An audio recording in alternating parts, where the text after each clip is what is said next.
Hi there, are you bored of the challenge that Project Zomboid used to give you? Do you need something fresh to spice things up?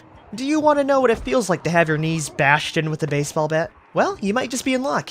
Today, I thought it'd be fun to cover a few mods in Project Zomboid that will turn your game into a nightmare. These aren't balanced, and they definitely aren't supposed to be fun for someone who enjoys living for more than a day. Well, now that you know what it's all about, let's begin.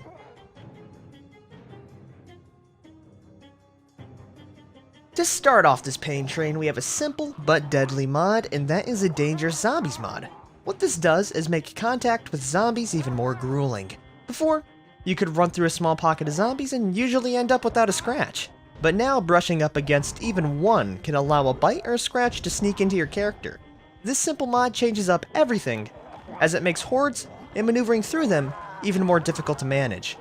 If there's a small group within a hallway, your chances of slipping by them and escaping are slim to none, so have fun.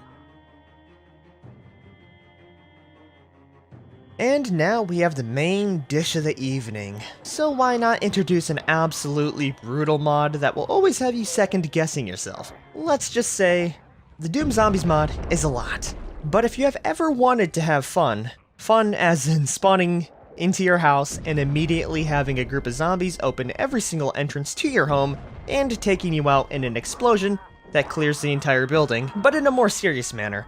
This mod adds in a lot of new zombie types that can absolutely ruin your game and your character. From superhuman sprinters that can run faster than a car, to super flaming zombies that can explode on contact.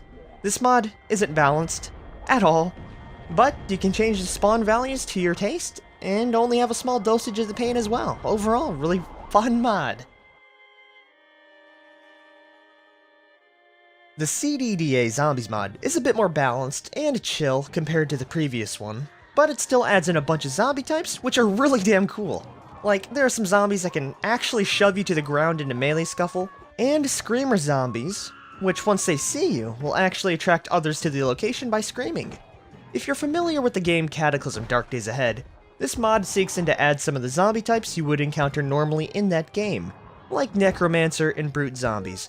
Overall, this mod adds in a really cool amount of special zombies to keep things interesting, while not having the deathly amounts of difficulty normally. You can also see each type of zombie when you hover over them, so you can take notes of whether to engage or to avoid the threats.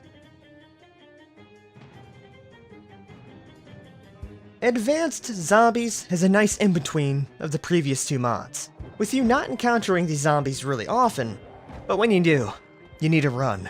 This mod adds in a few new zombie types within the world, which are pretty easy to spot out from the crowd as they usually have tactical gear on, and a few of these zombies are the closest to actual nightmares you can probably encounter so far. Now, the mod actually keeps the different types of zombies hidden, so there's not even a list that you can look up, but some of the ones that I have encountered make me very wary of exploring any point of interest. A few might be armored juggernauts who can shrug off melee swings and keep on walking.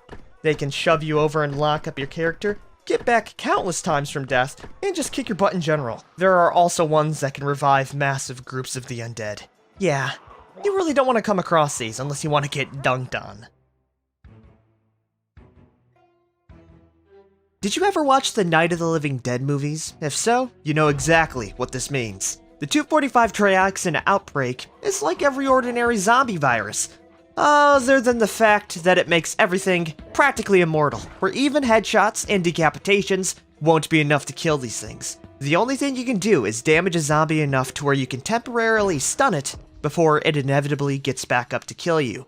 Which makes the only tried and true method of dispatching these things is using good old fire. The only problem is that it can get very messy. This mod is pretty damn cool, especially if you want a challenge, as it changes your entire mindset when looting throughout these areas. You no longer can just clear out 10 or 15 zombies in the area. You need to either distract them or figure out other really creative methods to actually dispose of them. One of my favorites is to stun them, pick them up, and hurry up and just shove them into random pieces of furniture. But if you are looking for a new change of pace, this mod is gonna be up your alley. Moving away from zombie modifications, we have the expanded helicopter events mod. What this mod does is add in a bunch of really cool meta events relating to the airspace of Knox County. So instead of just having kind of a boring static sound that attracts zombies with a normal chopper event, you have a dynamic helicopter system, which has a bunch of different new vehicles, ranging from jets to military helicopters, which all have actions ranging from dropping flyers and supplies to gunning down undead hordes and you indiscriminately. If you hear one of these in the distance, it's probably better just to hunker down indoors for the day. Speaking about hunkering down, that's exactly what you will need to do with this mod. If you've ever found yourself kind of bored after fortifying your initial base, and things just start to drag on, Horde Night will definitely help with that boredom. This mod is pretty self-explanatory if you've ever played 7 Days to Die, but on a selected day, a horde will spawn and converge on your location rapidly, forcing you to make a last stand. This can range from a few handfuls to hundreds of zombies that you will need to defend against. The best thing is that it continues to ramp up as the days goes on, giving you, for better or for worse, something to look forward to at the end of those hard days. One thing's for sure, you're gonna need to start barricading.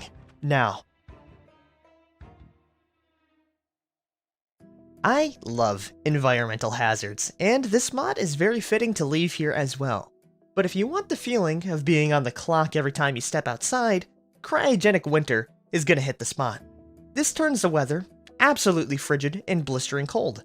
It's not uncommon to step foot outside and have it almost be negative 60 degrees outside. So, if you aren't layered to the teeth, you're really gonna need to be conscious about where you're going and how much time you can last outside in the elements. And if you can make a quick campfire to delay the inevitable. No matter if it's the middle of summer or winter, you will always feel the blistering cold grasp of death. You know, one thing that I was always sad about was the loot abundance settings in the sandbox mode of Project Zomboid. Even at the bare minimum, it felt like you could still get a pretty decent chunk of loot, which can last for days, out of a single building. But the ridiculously rare mod changes that to make every can of beans feel like gold. So, if you do enjoy the struggle of not knowing where your next meal is, ridiculously rare is an awesome choice. It also forces you to rely on other avenues to acquire materials, such as foraging and crafting your own tools and weapons.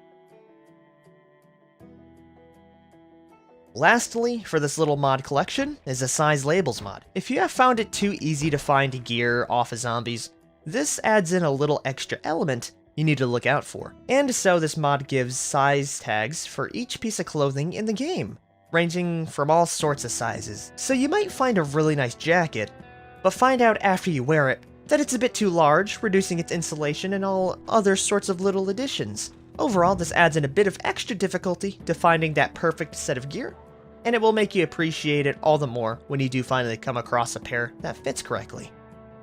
Anyways, that's gonna be it today for mods. As always, remember that these are pretty darn difficult, so download them at your own risk, right?